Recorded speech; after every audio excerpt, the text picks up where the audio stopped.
Salam damai sejahtera bagi kita semuanya.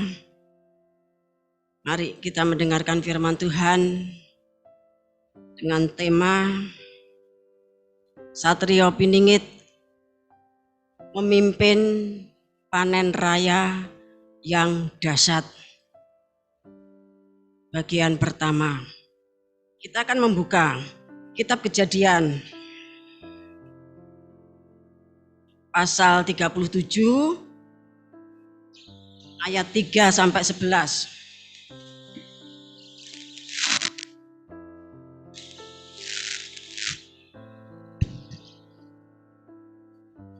Israel lebih mengasihi Yusuf dari semua anaknya yang lain, sebab Yusuf itulah anaknya yang lahir pada masa tuanya. Dan ia menyuruh membuat jubah yang maha indah bagi dia. Setelah dilihat oleh saudara-saudaranya bahwa ayahnya lebih mengasihi Yusuf dari semua saudaranya, maka bencilah mereka itu kepadanya dan tidak mau menyapanya dengan ramah. Pada suatu kali bermimpilah Yusuf. Lalu mimpinya itu diceritakannya kepada saudara-saudaranya, sebab itulah mereka lebih benci lagi kepadanya. Karena katanya kepada mereka, "Coba dengarkan mimpi yang kumimpikan ini. Tampak kita sedang di ladang mengikat berkas-berkas gandum. Lalu bangkitlah berkasku dan tegak berdiri. Kemudian datanglah berkas-berkas kamu sekalian mengelilingi dan sujud menyembah kepada berkasku itu." Lalu saudara-saudaranya berkata kepadanya, "Apakah engkau ingin menjadi raja atas kami? Apakah engkau ingin berkuasa atas kami?" Jadi makin bencilah mereka kepadanya karena mimpinya dan karena perkataannya itu. Lalu ia memimpikan pula mimpi yang lain, yang diceritakannya kepada saudara-saudaranya. Katanya, "Aku bermimpi pula, tampak matahari, bulan, dan 11 bintang sujud menyembah kepadaku." Setelah hal ini diceritakannya kepada ayah dan saudara-saudaranya, maka ia ditegur oleh ayahnya. "Mimpi apa mimpimu itu? Masakan aku dan ibumu serta saudara-saudaramu sujud menyembah kepadamu sampai ke tanah?" Maka iri hatilah saudara-saudaranya kepadanya, tetapi ayahnya menyimpan hal itu dalam hatinya. Terima kasih. Ya, jadi Yusuf itu bermimpi ketika dia berumur 17 tahun. Tadi sudah kita dengarkan mimpi yang pertama itu 12 berkas gandum. Kemudian berkas gandumnya Yusuf itu bangkit tegak berdiri. Selanjutnya berkas gandum yang 11 itu mengelilingi berkas gandumnya Yusuf dan sujud menyembah sampai ke tanah kepada berkas gandumnya Yusuf. Yang kedua, matahari, bulan, dan bintang, ya, matahari, bulan, dan 11 bintang sujud menyembah kepada Yusuf. Kemudian atas mimpi tadi, saudara-saudaranya semakin membenci, dia juga ditegur keras oleh ayahnya. Namun demikian, Yakub menyimpan apa yang dimimpikan oleh anaknya itu di dalam hatinya. Bapak Ibu surgasi Tuhan, di dalam kitab Kejadian, ya, nama Yusuf ini disebut 100 kali lebih. Ya. Kemudian dia mendapatkan mimpi. Ya.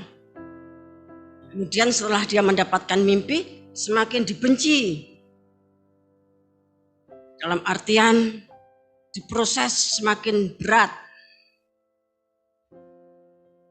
Kita akan membaca Mazmur 105 ayat 16 sampai 22.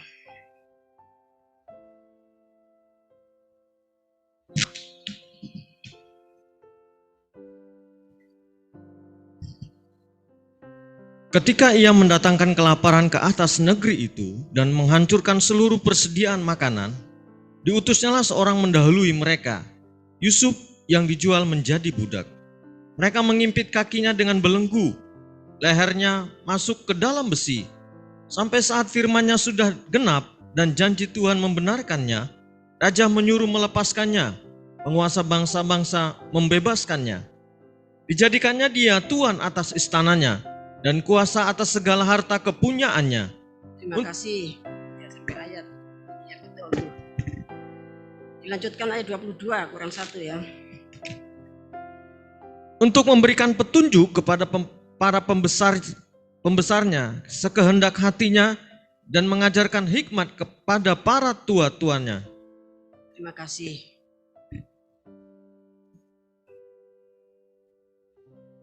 Dalam kitab Kejadian ya, pertama ayat 37 sampai ayat 50, Yusuf itu merupakan tokoh sentral. Kalau drama atau film gitu, pemeran utama. Kalau orang Jawa katakan lakone ya. Tokoh sentral dari panen raya 7 tahun, kemudian masa kelaparan 7 tahun. Diawali dengan Tuhan memberikan mimpi, kemudian Tuhan yang mengatur jalan hidupnya Yusuf, Tuhan yang menanggungkan 9 penderitaan salib, kalau bahasanya Roma. Dia mengalami penindasan, kesesakan, penganiayaan, kelaparan, ketelanjangan. Ketika dia melepaskan jubahnya yang dipegang kuat oleh Selikah, ya. Kemudian mengalami bahaya, ada ancaman pedang, dalam bahaya maut sepanjang hari, menjadi domba sembelihan. Sepanjang perjalanan itu Yusuf itu digebuki, ya, dipukul, dianiaya, ditendang, dipukul, sampai dia tuh menangis, teriak-teriak, meraung-raung sejak dari sumur sampai dia juga ketika melewati, para pedagang itu melewati Efratah, ya, dia ke tempat kuburan makamnya mamahnya. Di sana dia menangis sejadi-jadinya, apa yang kasih Tuhan, dan semakin digebuki. Kemudian tadi dikatakan dia tuh kakinya dirantai, masuk kepalanya, lehernya masuk ke dalam besi, pasung besi itu, ya. Dan seluruh penderitaannya, apa yang kasih Tuhan, itu dialaminya selama 13 tahun. 1 tahun di rumahnya Potifar sebagai budak. Namun demikian Tuhan menyertai, ya. Kemudian 12 tahun di penjara. Penjaranya itu penjara bawah tanah, lokasinya di bawah rumahnya Potifar, ya. Di penjara selama 12 tahun Tuhan menyertai, Tuhan mengajarkan semua seluk-beluk kondisi keadaan Mesir, pemerintahan Mesir melalui para pejabat yang ditahan, di mana Yusuf melayani mereka. Apa yang kasih Tuhan, sampai akhirnya, ya, mimpinya itu terwujud karena Tuhan menyertai, Tuhan memberkati.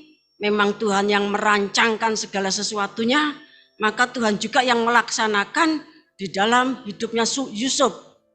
Sampai pada akhirnya dia melihat, ya, bahwa saudara-saudaranya itu datang sujud menyembah.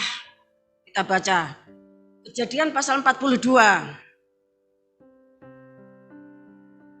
ayat 6 sampai 9.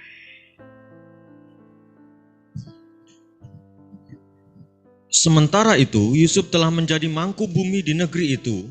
Ialah yang menjual gandum kepada seluruh rakyat negeri itu.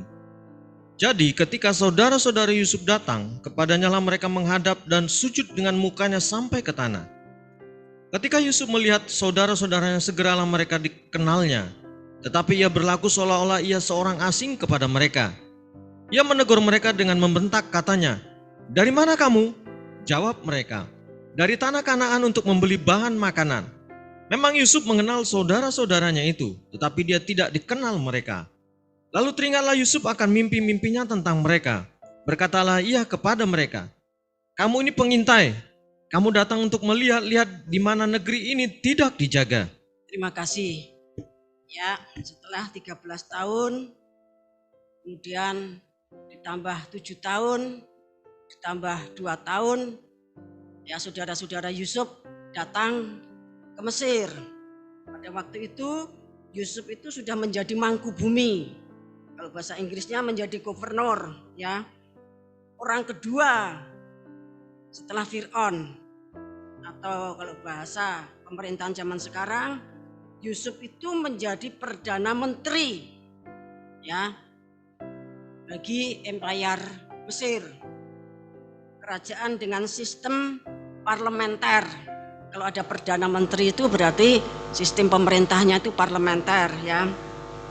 Perdana menteri itu bukan kepala negara tetapi kepala pemerintahan, ya. Kepala negaranya Fir'aun, kepala pemerintahannya atau mangku bumi atau perdana menteri atau gubernur, ya, itu Yusuf. Yusuf itu di dalam melaksanakan semua tugasnya dia tidak minta pertimbangan kepada Fir'aun, karena Fir'aun sudah menyerahkan sepenuhnya dan Fir'aun tahu betapa Yusuf itu penuh Roh Kudus. Ya, orang yang sedemikian berhikmat dan bijaksana.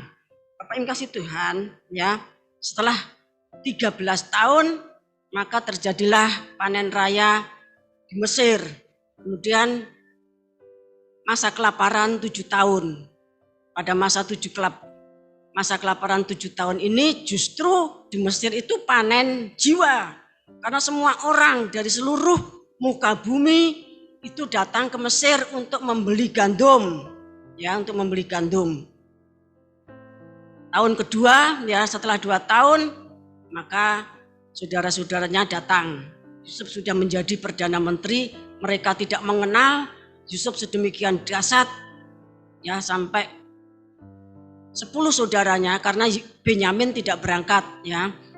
Mereka itu sujud menyembah sampai ke tanah. Seperti Yusuf katakan, dia ingat kepada mimpi-mimpinya. Kita akan membaca di dalam kitab Yasar, ya. Pasal 49, kita baca mulai ayat 8. Langsung banyak enggak bisa, cuma satu-satu. Gitu ya. Mari. Dan raja berkata kepada semua perwiranya, aku telah berpikir bahwa karena Elohim telah memberitahukan kepada orang Ibri itu semua yang telah dikatakan, tidak ada seorang pun yang berakal budi dan bijaksana di seluruh negeri seperti dia. Jika baik di matamu, aku akan menempatkan dia atas seluruh negeri, supaya dia menyelamatkan seluruh negeri dengan hikmatnya. Semua perwira menjawab raja dan berkata, tapi sesungguhnya telah tertulis dalam hukum Mesir, dan itu tidak boleh dilanggar, bahwa tidak seorang pun bisa memerintah atas Mesir, ataupun menjadi orang kedua dari raja, kecuali seseorang yang memiliki pengetahuan dalam semua bahasa anak-anak manusia. Ya, jadi ada syarat untuk menjadi mangku bumi. Itu harus bisa 70 bahasa. Mari terus. Maka sekarang Tuan kami dan Raja, lihatlah orang Ibri ini hanya bisa berbicara dalam bahasa Ibri. Lalu bagaimana dia bisa berkuasa atas kami sebagai orang kedua dalam pemerintahan, seorang yang tidak mengerti bahasa kami? Sekarang kami mohon, panggillah dia dan biarlah dia datang ke hadapanmu dan buktikan dia dalam segala hal dan perbuatlah sebagaimana engkau anggap pantas. Raja berkata, akan dilakukan besok dan apa yang engkau katakan adalah baik. Dan seluruh perwira datang pada hari itu di hadapan raja. Pada malam itu Yahweh mengirim salah seorang malaikat pelayannya dan dia datang ke tanah Mesir kepada Yosef. Malaikat Yahweh berdiri di hadapan Yosef dan lihatlah, Yosef sedang berbaring di tempat tidur malam itu di dalam penjara, bawah tanah di rumah tuannya. Karena tuannya telah menempatkan dia kembali ke dalam penjara bawah tanah karena kasus istrinya. Malaikat itu membangunkan dia dari tidurnya dan Yosef terbangun dan berdiri. Lihatlah, malaikat Yahweh berdiri di hadapannya dan malaikat Yahweh berbicara dengan Yosef dan dia mengajarkan kepadanya seluruh bahasa manusia pada malam hari itu dan dia menyebut namanya Yosef. Dan malaikat Yahweh meninggalkan dia dan Yosef kembali dan berbaring di tempat tidurnya. Yosef tercengang akan penglihatan yang dia lihat. Dan terjadilah pada pagi harinya raja memanggil seluruh perwira dan hamba-hambanya dan mereka semua datang dan duduk di hadapan raja. Raja memerintahkan Yosef di bawah menghadap, dan hamba-hamba raja pergi dan membawa Yosef ke hadapan Paroh. Raja maju ke depan dan menaiki anak-anak tangga tahtanya. Yosef berbicara kepada raja dalam semua bahasa. Yosef naik kepadanya dan berbicara kepada raja hingga dia sampai di hadapan raja dalam 70 tingkat, dan dia duduk di hadapan raja.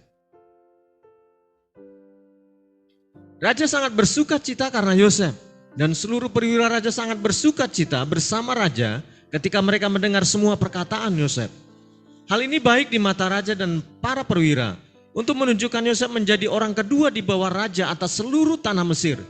Raja berbicara kepada Yosef, katanya, "Sekarang engkau telah memberikan kepadaku nasihat untuk menunjukkan seorang berhikmat atas seluruh tanah Mesir, supaya dengan kebijaksanaannya dapat menyelamatkan negeri ini dari kelaparan. Maka sekarang karena Elohim telah menyatakan semuanya ini kepadamu, dan semua kata-kata yang engkau ucapkan tidak ada di seluruh negeri seorang pun yang berakal budi dan bijaksana seperti engkau. Dan namamu tidak lagi disebut Yosef, tetapi Zapnat Paneah akan menjadi namamu. Engkau akan menjadi orang kedua sesudah aku, dan menurut perkataanmu lah segala urusan pemerintahanku, dan menurut perkataanmu lah rakyatku harus pergi dan datang. Juga dari tanganmu lah hamba-hambaku dan para perwiraku menerima upah mereka yang akan diberikan kepada mereka setiap bulan. Kepadamu haruslah seluruh rakyat negeri ini bersujud. Hanya pada tahtaku inilah aku lebih besar daripadamu." Raja menanggalkan cincin dari jarinya dan memasangnya ke jari Yosef.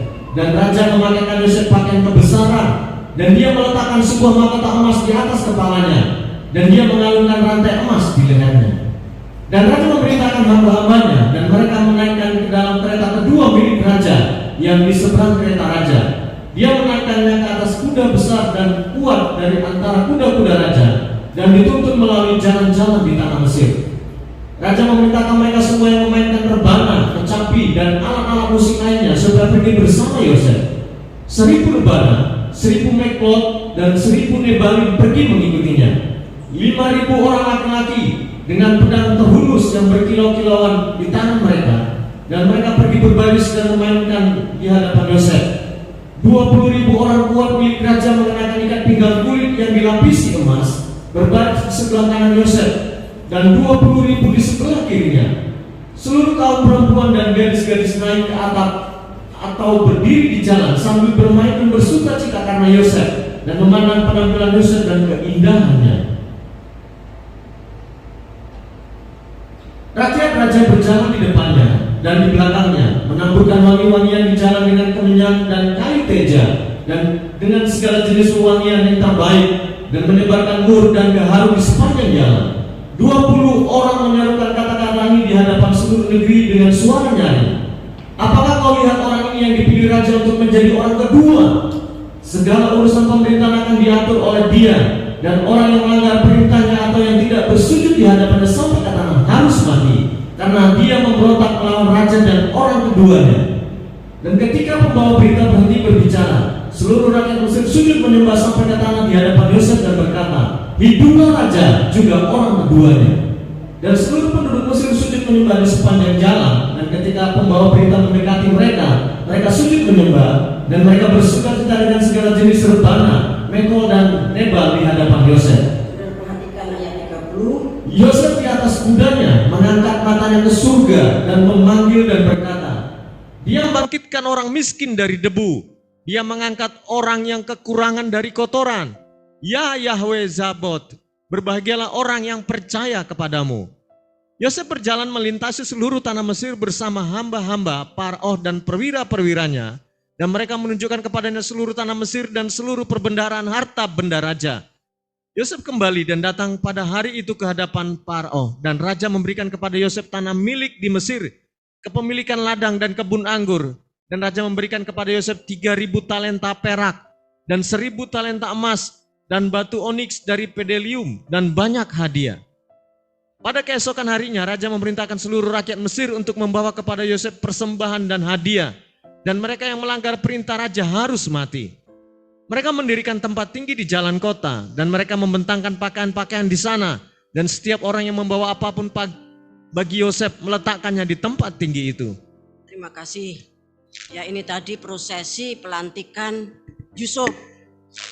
Ketika Yusuf dipermuliakan dengan amat sangat, ya, ketika dia di tengah jalan, ya, kemudian Yosef mengangkat wajahnya ke arah surga, kemudian dia memanggil dan menyebut nama Tuhan, ya, dia bersyukur, dia menyembah Tuhan dari tahta, ya, dari kuda yang ditungganginya dalam kemuliaan yang besar, ya, dia sadar bahwa dia itu adalah orang miskin yang hanya debu dan abu.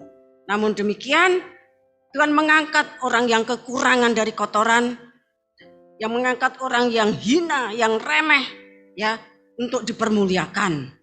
Namun demikian, Bapak yang kasih Tuhan, Fir'aun memberikan perintah bahwa seluruh orang Mesir harus menyembah Yusuf, bersujud sampai ke tanah. Kalau tidak, dibunuh, dihukum mati. Bapak yang kasih Tuhan, ya. Kita akan membaca Kitab Yasar pasal 48. Dibaca ayat 41 sampai 48. Hamba-hamba raja pergi kepada Yosef dan mereka segera membawa dia keluar dari penjara bawah tanah. Hamba-hamba raja mencukur dia dan dia mengganti pakaian tahanan dan dia datang ke hadapan raja. Raja sedang duduk di atas tahta kerajaannya dengan jubah kerajaan berikat pinggangkan efod emas dan emas murni yang di permukaannya berkilauan batu merah delima dan permata rubi dan zamrud. Juga segala batu berharga berada di atas kepala raja, menyilaukan mata, dan Yosef sangat takjub kepada raja.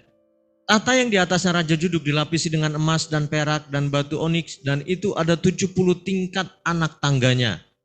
Jadi tahta raja Mesir atau Fir'aun itu 70 tingkat, ya, tangganya, ya, 70 tingkat. Setiap tingkat itu kalau menurut orang bangunan itu paling bagus, setiap tingkat itu antara 15 cm, ya, sampai 18 cm kali 70. Bapak yang kasih Tuhan, berarti hampir 10 meter, ya, lebih, kurang lebihnya 10 meter tahta dari Raja Mesir itu. Mari dibaca lebih lanjut. Adalah kebiasaan mereka di seluruh tanah Mesir bahwa setiap orang yang datang untuk berbicara kepada raja, jika dia seorang pemuka atau seorang yang dihormati di mata raja, dia naik ke tahta raja sejauh 31 tingkat. Dan raja akan turun sejauh 36 tingkat, ya, dan berbicara dengan dia. Raja, kalau dia itu seorang pejabat, maka dia diizinkan naik, ya, dikatakan sejauh 31 tingkat, jadi naik. Kemudian rajanya akan turun, ya.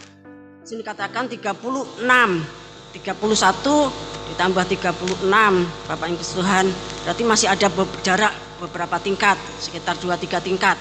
Itu kalau pejabat tinggi Mesir mau ketemu raja, modelnya seperti itu. Terus 45 turun dulu. Ya, 45. Jika dia seorang rakyat biasa, dia naik sejauh 3 tingkat, dan raja akan turun sejauh 4 tingkat dan berbicara kepadanya. Kebiasaan mereka selain itu, jika seorang memahami untuk berbicara dalam seluruh 70 bahasa, dia menaiki 70 tingkat dan berjalan naik dan berbicara hingga dia mencapai raja. Setiap orang yang tidak dapat mencapai 70 tingkat, dia naik sejumlah tingkat sebanyak bahasa yang dia pahami untuk berbicara. Itu adalah kebiasaan pada waktu itu di Mesir, supaya tidak seorang pun dapat memerintah atas mereka, kecuali yang memahami untuk berbicara dalam 70 bahasa. Ketika Yosef datang di hadapan raja, dia bersujud sampai ke tanah di hadapan raja, dan dia naik sampai ke tingkat ketiga, dan raja duduk di tingkat keempat dan berbicara dengan Yosef. Langsung ayat 52. Yosef kemudian diselubungi oleh Roh Elohim di hadapan raja, dan dia mengetahui segala hal yang akan menimpa raja mulai dari hari itu sampai seterusnya. Dan dia mengetahui arti yang tepat dari mimpi raja. dan dia berbicara di hadapan raja. Ya, jadi di Mesir itu ada aturan. Ya. Raja itu duduk pada tingkat yang ke-70. Nah, kalau rakyat itu naik sampai 3 tingkat, kemudian rajanya turun 4 tingkat.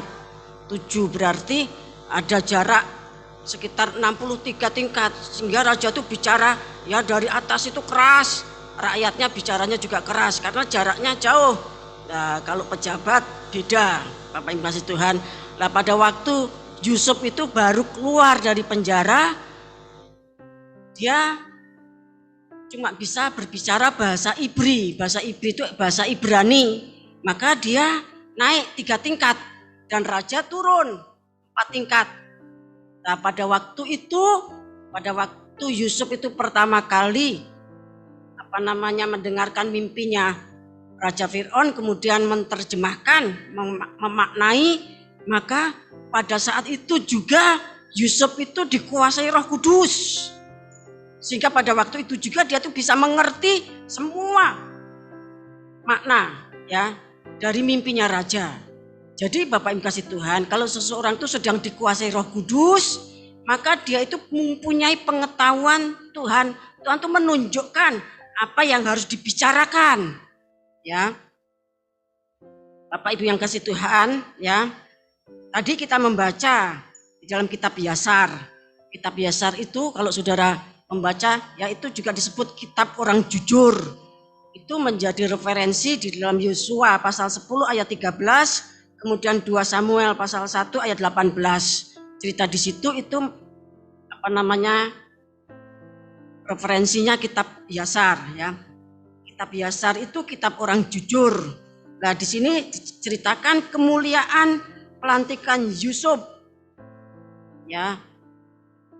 Yusuf itu dilantik setelah dia tuh diajari oleh malaikat 70 bahasa.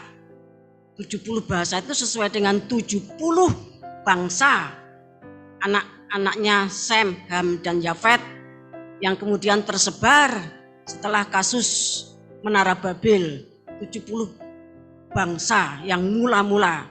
Kemudian kalau sekarang ya sudah banyak sekali karena setiap anak mempunyai anak, kemudian mempunyai anak lagi, mereka membentuk suku, kaum, dan bahasa. Sekarang jumlahnya tentunya banyak sekali. Tetapi pada mulanya itu 70 bahasa dari 70 bangsa yang dikacaukan Tuhan, tadinya satu bahasa dikacaukan menjadi 70 bahasa. Nah, untuk menjadi orang pertama maupun orang kedua di Mesir itu harus bisa 70 bahasa ya. Kemudian Bapak Ibu kasih Tuhan ya, di hadapan seluruh perwiranya Fir'aun, hamba-hambanya Fir'aun, seluruh pemimpin pembesar dari imperium Mesir yang dahsyat, Yusuf ya, dia tuh menjalani kalau bahasanya sekarang begitu fit and proper test. Ya, fit and proper test. Uji kelayakan serta kepatutan. Dia menjalani uji kelayakan dan uji kepatutan. Setelah dia bisa menerjemahkan, kemudian makna dari mimpinya itu Fir'aun sangat bersukacita. Kemudian Fir'aun minta tanda. Tandanya apa? Nanti kalau apa yang kamu sampaikan itu betul, Yusuf katakan atas petunjuk Tuhan, nanti anak sulungmu akan mati. Namun kemudian anakmu yang selanjutnya lahir bertepatan. Betul, ya. Setelah Yusuf mendengarkan petunjuknya, Yusuf terdengar teriakan, ratapan ya di istana dan di keputren tentunya, ya. Fir'aun bertanya, itu apa? Anakmu yang sulung meninggal dunia. Namun sejenak kemudian, ya sesaat kemudian istrinya melahirkan. Sehingga tepat sesuai yang dikatakan Yusuf, maka Fir'aun dan semua perwiranya semakin percaya. Tetapi ada satu syarat yang merupakan kebiasaan atau syarat di Mesir, bagaimana orang itu menghadap raja. Tadi sudah kita baca di dalam Yasar 48, rakyat biasa 30, maksudnya 3 tingkat. Ya, kalau pembesar 30 tingkat, lebih sedikit. Nah, kalau orang pengen menjadi raja di Fir'aun harus bisa 70 bahasa. Kalau orang pengen menjadi mangku bumi atau orang keduanya Fir'aun, dia juga harus bisa 70 bahasa. Dan tadi kita membaca dalam waktu semalam, ya tidak semalam suntuk ya, cuma dalam beberapa saat malaikat Tuhan mengajari Yusuf dengan 70 bahasa. Kemudian paginya diuji, dites ya. Fit and proper test, uji kelayakan dan uji kepatutan. Itu sudah berlangsung 1 kali. Nah, ini yang kedua ya. Di hadapan semua undangan raja ya. Raja naik tingkat sampai tingkat yang ke-70. Kemudian Yusuf itu sambil mengikuti raja, dia berbicara dalam semua bahasa dari satu tingkat ke tingkat. Karena dia bisa 70 bahasa, akhirnya Yusuf itu duduk di sampingnya raja pada tingkat yang ke-70. Ya, Bapak yang kasih Tuhan, pada tingkat yang ke-70 itu dia duduk di hadapan raja. Bapak yang kasih Tuhan. Tadi sudah saya jelaskan 70 bahasa itu bahasa dari 70 bangsa. Sudah bisa membaca Kejadian pasal 10 ayat 1 sampai 37 ya. Kemudian kita akan membaca juga Kitab Yasar pasal 50 ayat 4 dan 5.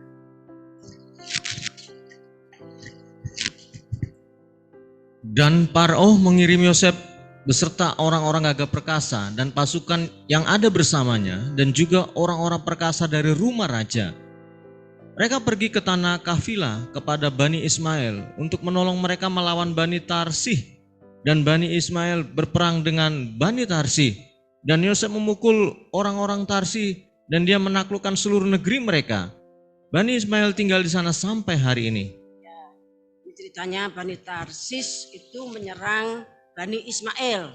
Kemudian Bani Ismail minta tolong kepada Yusuf, ya, kepada Mesir. Terima kasih Tuhan. Ya, kemudian dikirim bala bantuan yang dipimpin oleh Yusuf. Dikatakan Yusuf mengalahkan ya Bani Tarsis. Orang Tarsis, orang itu daerah ya sekitar Yunani. Bapak Ibu kasih Tuhan. Jadi menjadi pemimpin panen raya itu bukan cuma bisa 70 bahasa ya, bisa mengatur rakyat, tapi juga harus bisa berperang. Karena Yusuf itu memiliki ya pukulan seperti pukulan yang diajarkan Yakub. Jadi Yakub itu anak-anaknya diajar berperang ya. Pukulannya sangat dahsyat, terkenal. Untuk mengalahkan satu kota itu cukup 2 anaknya Yakub ya, yaitu Simeon dan Lewi, karena kasus adiknya Dina yang dilecehkan. Simeon itu punya kekuatan untuk berteriak. Kalau dia itu berteriak, Bapak kasih Tuhan, maka tanah ini bergetar. Teriakannya itu suaranya itu sampai jauh. Ketika Simeon itu harus tinggal karena 10 saudaranya Yusuf dituduh sebagai mata-mata, itu cuma strategi ya. Simeon ini memberontak. Semua perwira-perwiranya Yusuf itu mau menangkap, tapi semuanya tidak bisa dilawan. Bahkan Simeon itu berteriak dengan keras, semuanya terbanting ke tanah dan ke lantai dan melarikan diri. Terakhir yang bisa menangkap Simeon untuk dimasukkan ke penjara sebagai boroh ya, bahwa nanti pada akhirnya Benyamin itu akan dibawa. Yang menangkap itu ya Manase anaknya Yusuf ya, dengan dipukul tengkuknya kemudian diikat. Nah, waktu diikat Simeon itu berkata, ini bukan pukulan orang lain, ini pukulan dari keluarga Yakub. Jadi dikenal cirinya, Bapak kasih Tuhan. Maka Yusuf itu pandai berperang, memimpin pasukan Mesir untuk membantu Ismail. Ya, maksudnya anak turunnya Ismail. Jadi pemimpin panen raya itu bukan orang ecek-ecek, ya. Dia haruslah bisa bahasa 70 bahasa. Dia mampu memimpin peperangan seperti yang dikatakan di dalam Efesus pasal 6 ayat 10. Kita berperang bukan dengan darah daging, tetapi dengan pemerintah, penguasa, penghulu, dan roh-roh jahat di udara. Ya. Kita akan membaca Kejadian pasal 41 ayat 25 sampai 32.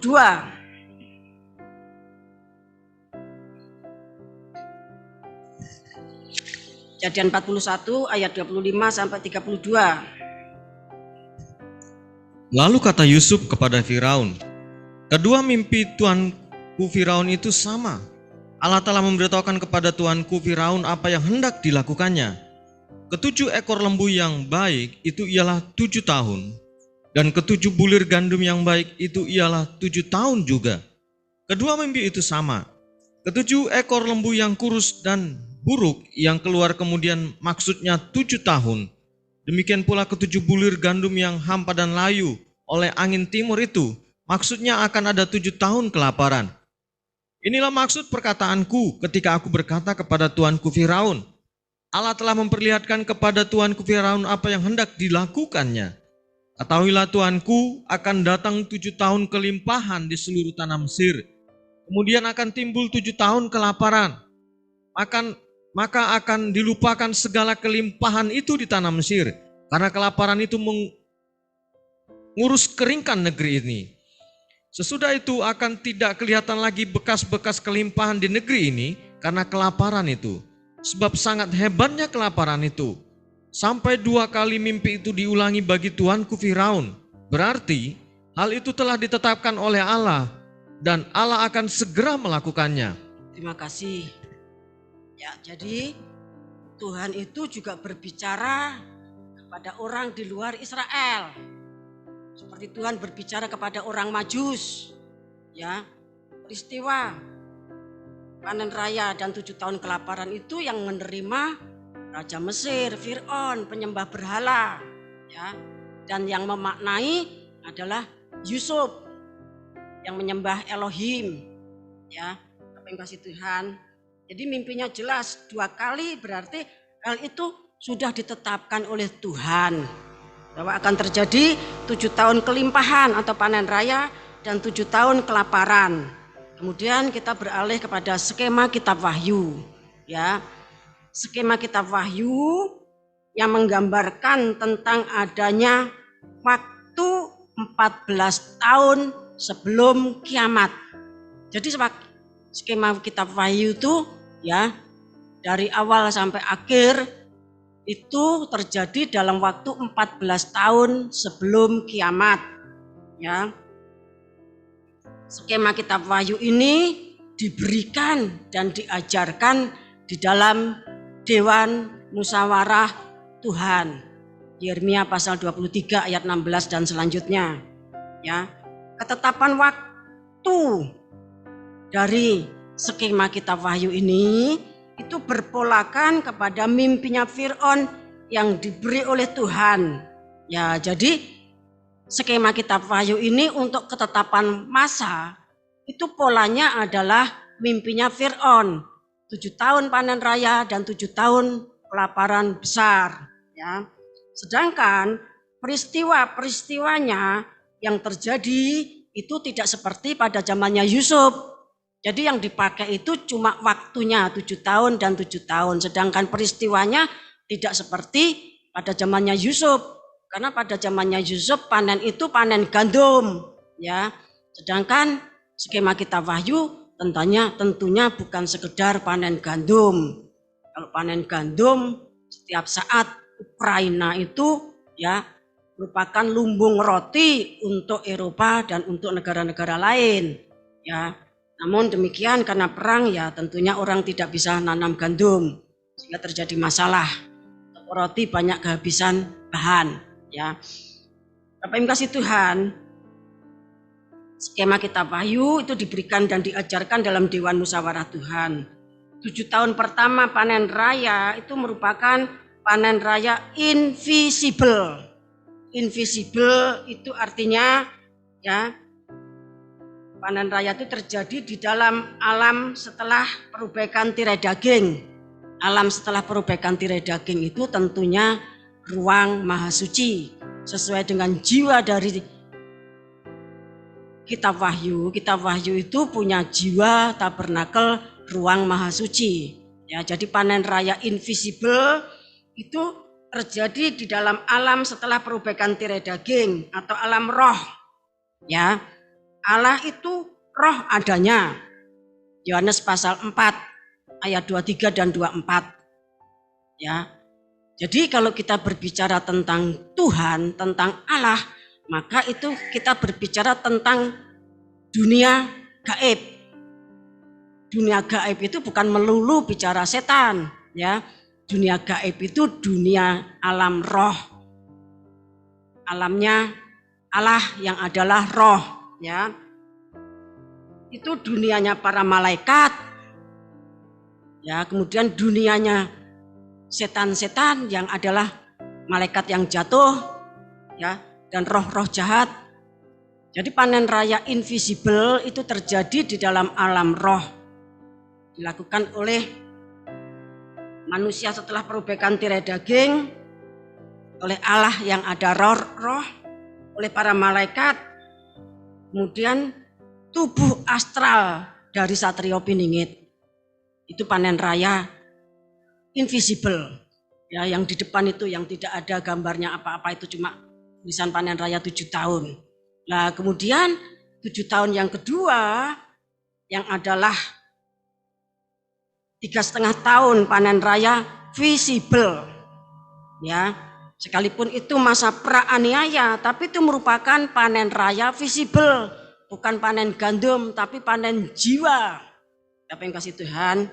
Kemudian 3,5 tahun yang kedua itu adalah masa antikris yang diakhiri dengan kiamat. Namun demikian, Great Tribulation itu, apa yang kasih Tuhan, bisa diperpendek dan kedatangan Tuhan bisa dipercepat. Kita baca Matius pasal 24 ayat 21 dan 22.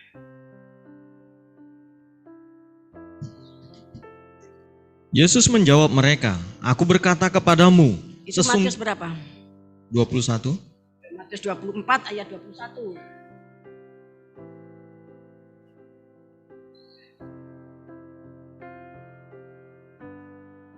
Ayat 21. Ya, dan 22. Sebab pada masa itu akan terjadi siksaan yang dahsyat seperti yang belum pernah terjadi sejak awal dunia sampai sekarang dan yang tidak akan terjadi lagi. Dan sekiranya waktunya tidak dipersingkat, maka dari segala yang hidup tidak akan ada yang selamat. Akan tetapi oleh karena orang-orang pilihan, waktu itu akan dipersingkat. Nah, jadi masa antikris itu dipersingkat. Ya, sebab pada masa itu akan terjadi siksaan yang dahsyat. Siksaan yang dahsyat itu kalau kita ada baca dalam bahasa Inggrisnya, for then shall be great tribulation. Great bukan sekedar tribulation, kalau sengsara, ya. Sakit bersalin itu setiap manusia mengalami. Roma pasal 8 mengatakan demikian. Tetapi yang dikatakan great tribulation itu adalah 3,5 tahun masa antikris. Namun demikian Tuhan berjanji bahwa masa itu akan dipersingkat. Karena kalau tidak dipersingkat tidak ada yang selamat.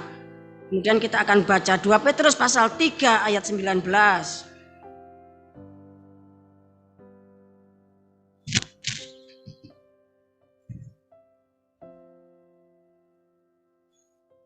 Petrus pasal 2 Petrus pasal 3 ayat 9. Tuhan tidak lalai menepati janjinya. Sekalipun ada orang yang menganggapnya sebagai kelalaian, tetapi ia sabar terhadap kamu karena ia menghendaki supaya jangan ada yang binasa, melainkan supaya semua orang berbalik dan bertobat. Terus ya. Tetapi hari Tuhan akan tiba seperti pencuri, Pada hari itu langit akan lenyap dan gemuruh yang dahsyat dan unsur-unsur dunia akan hangus dalam nyala api. Dan bumi dan segala yang ada di atasnya akan hilang lenyap. Jadi, jika segala sesuatu ini akan hancur secara demikian, betapa suci dan salehnya kamu harus hidup, yaitu kamu yang menantikan dan mempercepat kedatangan hari Allah. Pada hari itu langit akan binasa dalam api dan unsur-unsur dunia akan hancur karena nyalanya. Terima kasih. Ya, jadi Great Tribulation atau masa kesusahan besar itu akan dipersingkat, tetap itu berarti kedatangan Tuhan dipercepat. Ya, dipercepat dari skema itu. Kita tidak tahu dipercepatnya berapa saat, ya. Karena tadi kita berbicara tentang panen raya, ya. Dimulai dari intronya panen raya pada zamannya Yusuf, maka kita akan melihat panen raya yang pernah terjadi. Kisah Para Rasul pasal 1 ayat 8.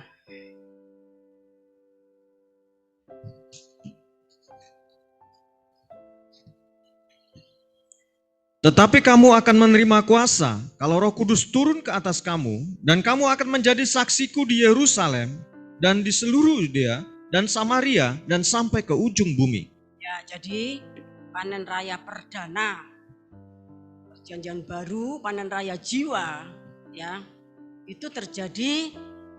Bapak yang kasih Tuhan, kita biasa menyebut kegerakan besar hujan awal, dimulai dari pemberian kuasa. Kemudian kalau Roh Kudus turun ke atas kamu, mereka itu akan menjadi utusan, mulai dari Yerusalem, Yudea, Samaria, bahkan sampai ke ujung bumi. Bapak yang kasih Tuhan, yang diberikan satu perkara, yaitu kuasa. Dan kita melihat kiprah panen raya perdana, ya, hujan awal gereja mula-mula. Sekali khotbah Rasul Petrus yang tadinya, ya, penakut, Bapak kasih Tuhan, ketika Roh Kudus menguasai, maka dia berani, seperti yang terjadi pada Yusuf. Ketika Yusuf itu menghadap Fir'aun, maka Roh Kudus itu menguasai, dan dia melihat semua apa yang dimimpikan oleh Fir'aun, dan melihat bagaimana itu nanti akan dijalankan. Bapak yang kasih Tuhan, itulah sebabnya di dalam keempat Injil Tuhan itu menasehati, kamu itu seperti domba yang dikirim, diutus ke tengah-tengah serigala. Sebab itu waspada kepada semua orang. Kita waspada terhadap semua orang, bukan sekelompok tetapi semua orang. Karena akan ada yang membawa kamu ke mahkamah agama. Jangan takut, itu menjadi kesempatan untuk kamu bersaksi. Dan kamu juga tidak usah mikir kamu nanti akan ngomong apa. Itu nanti akan yang berbicara di dalam diri kami itu Roh Kudus. Kalau Roh Kudus itu sudah mencengkeram masuk dalam hidup kita, maka Roh Kudus akan berbicara dan memberikan kita keberanian, kemampuan, memberikan hikmat di dalam, ya, hikmat dan kuasa di dalam perkataan dan perbuatan. Seperti yang terjadi atas Stefanus, ya. Dia langsung dipenuhkan Roh Kudus, dia langsung berkhotbah. Dia menceritakan sejarahnya orang Israel sampai akhirnya menegur keras. Nah, sebab itu kalau saudara itu pengen dipakai Roh Kudus, dipakai bernubuat, maka saudara harus baca Alkitab, ya, supaya nubuatan saudara itu sesuai dengan Alkitab. Stefanus kan menceritakan sejarahnya bangsa-bangsa, sejarahnya mulai dari Musa, kemudian sejarahnya 40 tahun di padang gurun, ditegur keras, kamu tidak memikul, ya, tidak mentaati firman Tuhan, justru kamu gotong, ya, kemah Dewa Revan dan sebagainya. Itu ditegurkan keras oleh Stefanus. Jadi Roh Kudus yang dicurahkan kepada gereja hujan awal itu nanti akan double porsi pada saat gereja hujan akhir. Ketika kamu diutus kepada bangsa-bangsa, suku, kaum dan bahasa, kamu itu seperti domba diutus ke tengah-tengah serigala. Yang menjadi musuh kamu itu justru mahkamah agama. Tuhan Yesus katakan demikian. Kamu akan disertai Roh Kudus, tidak usah takut, tidak usah mikir mau ngomong apa. Nanti Roh Kudus yang akan mengatur, akan berbicara seperti tadi di dalam Yasar 48 ya ayat 50. Begitu menghadap Fir'aun, Roh Kudus langsung menguasai Yusuf dan Yusuf berbicara. Dia tuh melihat seperti melihat skema, melihat tulisan-tulisan ya, petunjuk Tuhan. Itu kerjanya Roh Kudus itu seperti itu. Lah tugas kita yaitu banyak membaca Alkitab ya. Apalagi nanti para gembala itu akan panen raya ya. Katakan malaikat Garuda dan 7 guruh itu kerjasama. Kemudian para penghulu ya dan para ketua, penatua hierarki itu nanti akan bekerja sama melakukan panen raya ya. Panen raya itu setelah Satrio Piningit melakukan panen raya invisible dan kemudian dia datang, Wahyu pasal 10, maka panen raya visible itu dimulai. Kalau pada zamannya Yusuf pelantikannya sedemikian dahsyat, zamannya Kisah Para Rasul, Tuhan memberikan satu perkara ya. Kemudian kita akan melihat dahsyatnya ketika kuasa itu dicurahkan. Kita akan membaca KPR 2 ayat 1 sampai 13.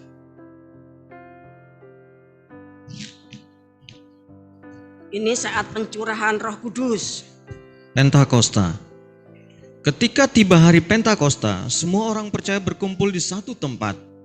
Tiba-tiba turunlah dari langit suatu bunyi seperti tiupan angin keras yang memenuhi seluruh rumah di mana mereka duduk. Dan tampaklah kepada mereka lidah-lidah seperti nyala api yang bertebaran dan hinggap pada mereka masing-masing. Maka penuhlah mereka dengan Roh Kudus.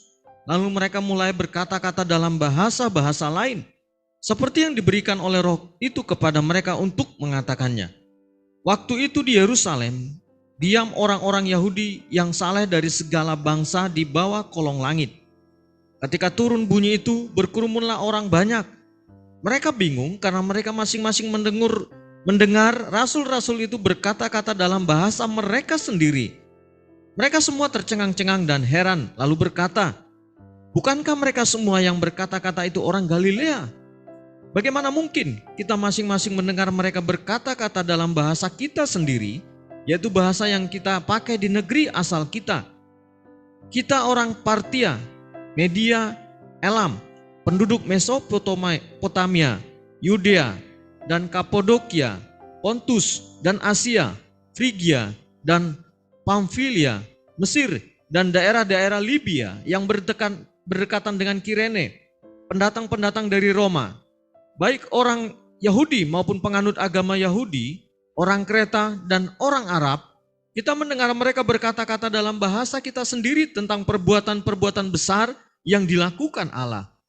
Mereka semuanya tercengang-cengang dan sangat termangu-mangu sambil berkata, seorang kepada yang lain, apakah artinya ini? Tetapi orang lain menyindir mereka sedang mabuk oleh anggur manis. Nah, jadi ketika hari raya Pentakosta, itu wujud dari janji Tuhan, ya, kamu tunggu nanti kamu akan diberikan kuasa. Baru setelah kamu nanti mendapatkan kuasa, maka kamu akan bergerak dari Yerusalem, Yudea, Samaria sampai ke ujung bumi. Nah, janji Tuhan itu dinyatakan, kuasa itu diberikan seiring dengan pencurahan Roh Kudus. Ya, ketika Roh Kudus itu dicurahkan, 12 rasul, karena yang satu ya Yudas sudah diganti sama Matias, 12 rasul itu berbicara dalam bahasa-bahasa yang disebutkan tadi. Padahal mereka orang Galilea yang pada hari-hari biasanya ya mungkin cuma bisa bahasanya orang Galilea, atau mungkin bisa bahasa Ibrani, atau mungkin bisa bahasa Aramaik ya, atau mungkin bisa bahasa Yunani sedikit-sedikit karena bahasa pada waktu itu seperti itu, Bapak yang kasih Tuhan.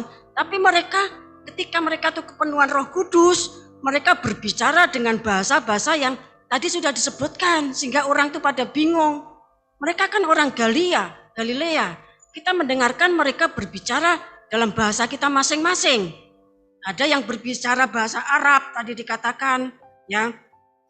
Ada yang berbicara dalam bahasa Kreta, bahasa Persia, macam-macam tadi disebutkan. Kemudian orang-orang ya tercengang-cengang, termangu-mangu, kasih Tuhan, tetapi ada yang menyindir. Mereka itu sedang mabuk anggur manis. Bapak yang kasih Tuhan, ya. Kita baca kembali untuk kita bisa memahami. Kisah Para Rasul pasal 2, kita baca ayat 2 dan 3. Saya bacakan dalam bahasa Inggrisnya ya. Suddenly there came sound from heaven as of a rushing mighty wind. Puji Tuhan. Yang kita tadi sudah kita tahu bahasa Indonesianya, tetapi yang akan saya katakan rushing. Rushing itu ini kan sudah ditambah ing. Kalau asal katanya itu rush. Ya, rush itu ya suatu kesibukan, serbuan, kerepotan, desakan, keramaian, menyerang. Biasa kalau terjadi rush pada bank itu, ya, Saudara bisa bayangkan kalau di bank itu terjadi rush, itu orang menarik uang karena ada suatu peristiwa yang membuat mereka itu tidak aman uangnya disimpan di bank, ya. Maka tentu terjadi kesibukan, ya, serbuan, orang saling menyerbu, orang repot banget, saling desak-desakan, ya, terjadi keramaian, orang saling menyerang.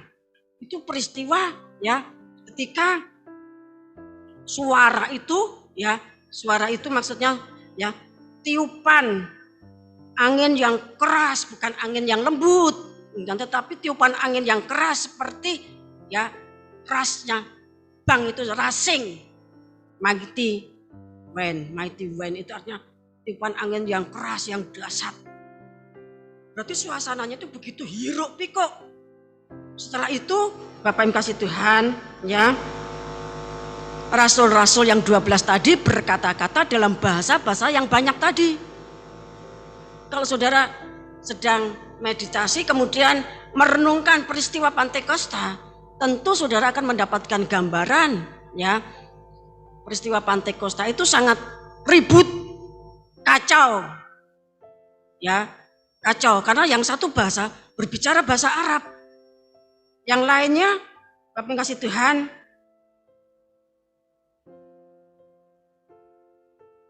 berbicara orang Persia, orang Iran itu. Ada yang berbicara orang Medi, ya, orang Elam, orang Yudea, orang Kapadokia, orang Pontus, orang Asia. Ada yang bicaranya itu orang Asia. Kemudian orang Libya, ya, orang Kirene. Bahkan orang-orang Yahudi berbicara bahasa Kreta dan bahasa Arab. Tentu sangat ribut, kacau balau, Bapak Tuhan. Tetapi orang-orang yang datang, orang Yahudi, ya, diaspora yang datang untuk hari raya Pentakosta itu ngerti, oh, bahasa Arab. Dia kan diasporanya ke Arab, diasporanya ada yang ke Iran, diasporanya ada yang ke Asia, ya. Nah, mereka tuh mendengarkan suara yang ribut, hiruk pikuk ketika Roh Kudus pertama kali dicurahkan dan mereka menerima kuasa. Tapi orang menyindir, mereka tuh orang yang mabuk anggur. Nah, setelah ayat 13 kemudian Petrus bangkit. Ayat 14 saya bacakan. Maka bangkitlah Petrus berdiri dengan ke-11 rasul itu dan dengan suara nyaring ia berkata kepada mereka, hei kamu orang Yahudi dan kamu semua orang yang tinggal di Yerusalem, ketahuilah dan camkanlah perkataan ini. Berarti yang ngomong itu orang Yahudi dan orang yang tinggal di Yerusalem, ya. Orang-orang ini tidak mabuk seperti yang kamu sangka, karena hari baru pukul 9. Tetapi itulah yang difirmankan Allah dengan perantaraan Nabi Yoel.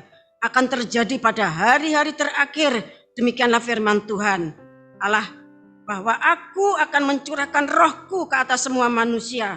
Maka anak-anakmu laki-laki dan perempuan akan bernubuat, dan teruna-terunamu akan mendapatkan penglihatan, dan orang-orangmu yang tua akan mendapat mimpi.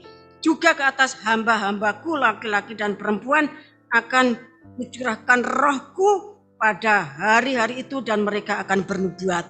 Jadi nubuatnya Yoel itu digenapi pada zaman Kisah Para Rasul pasal 2. Dan nanti pada hari terakhir itu akan double porsi. Jadi saudara mungkin bisa bernubuat di dalam 2-3 bahasa. Ya, Bapak yang kasih Tuhan. Dan tentu orang-orang, sini katakan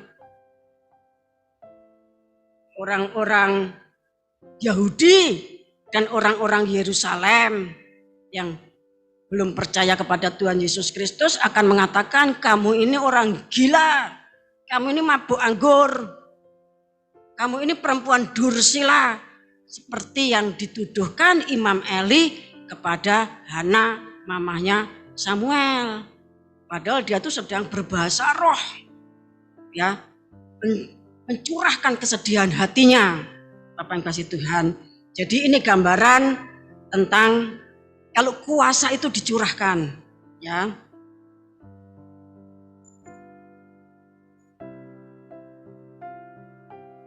Kalau anugerah Roh Kudus di dalam KPR 1 ayat 8 adalah kuasa, maka di dalam Wahyu pasal 5 ayat 12 untuk akhir zaman itu ada 7 perkara, ada kuasa. Tentunya tidak jauh berbeda, mungkin lebih dahsyat dari peristiwa Kisah Para Rasul pasal 2. Setelah kuasa dicurahkan kekayaan, kemudian ada hikmat, ada kesaktian, kekuatan itu sama dengan kesaktian, ya. Kemudian ada hormat, kemuliaan, dan puji-pujian. Bapak yang kasih Tuhan, namanya hormat itu berarti dihormati, ada penghormatan. Namanya kemuliaan itu ya dipermuliakan. Namanya puji-pujian itu berarti dipuji, dihormati, ya ada penghormatan, ada pujian, ada kemuliaan. Itu bisa saja terwujud di dalam sembah sujud seperti yang dilakukan oleh 11 berkas gandum yang mengelilingi berkas gandumnya Yusuf, seperti yang dilakukan matahari, bulan, bintang, ya 11 bintang yang menyembah kepada Yusuf. Seperti seluruh orang Mesir yang diwajibkan oleh Fir'aun dengan ancaman hukuman mati kalau mereka tidak sembah sujud kepada Yusuf. Jadi panen raya itu ketetapannya seperti itu. Salah satu wujud dari penghormatan, kemuliaan, dan puji-pujian itu bisa saja orang itu menyembah. Bapak yang kasih Tuhan, khotbah belum selesai, ya. Tadi sudah saya katakan berkas gandum yang 11 dan matahari, bulan, bintang yang itu wujudnya adalah saudara-saudaranya Yusuf, bahkan bapak ibunya yang mereka itu dipelihara oleh Yusuf, diboyong ke Mesir. Mereka tunduk taat kepada aturannya Yusuf, karena aturannya Yusuf itu adalah aturannya Fir'aun, aturan Mesir, ya. Jadi seperti yang dilakukan semua orang Mesir saat pelantikan Yusuf. Kita akan melihat Kisah Para Rasul pasal yang ke-10. Dibaca ayat 25 sampai 26.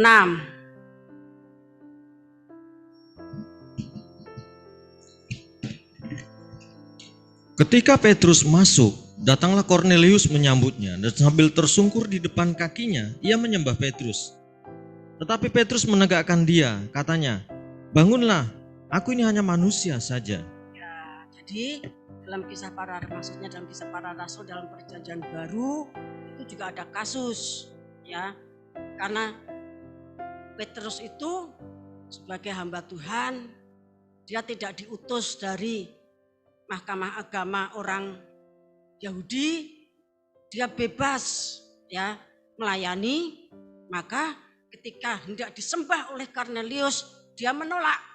Sedangkan kalau Yusuf, karena dia itu bawahannya Fir'aun, dan Fir'aun menetapkan semua orang harus menyembah Yusuf, tunduk sampai ke tanah. Kalau tidak dibunuh. Ya tentunya semua orang yang datang ke Mesir untuk panen, untuk membeli gandum harus mentaati aturannya Fir'aun. Karena Yusuf itu anak buahnya Fir'aun, orang kedua di Mesir. Beda dengan orang Petrus yang orang pelayan bebas, ya tidak dibawahi oleh mahkamah agama pada waktu itu. Kita akan membaca Wahyu pasal 19 ayat 10.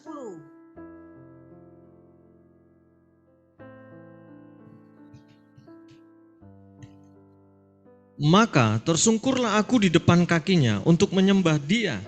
Tetapi ia berkata kepadaku, janganlah berbuat demikian. Aku adalah hamba sama dengan engkau dan saudara-saudaramu yang memiliki kesaksian Yesus. Sembahlah Allah karena kesaksian Yesus adalah roh nubuat. Ya, ketika Rasul Yohanes itu begitu kagum, begitu heran atas pewahyuan dari Tuhan Yesus, tetapi yang disampaikan kepada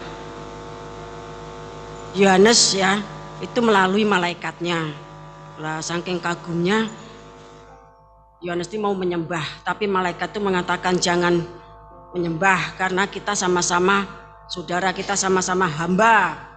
Sembahlah Allah ya, karena kesaksian Yesus adalah roh nubuat. Kita baca pasal 22 ayat 89 dari kitab Wahyu.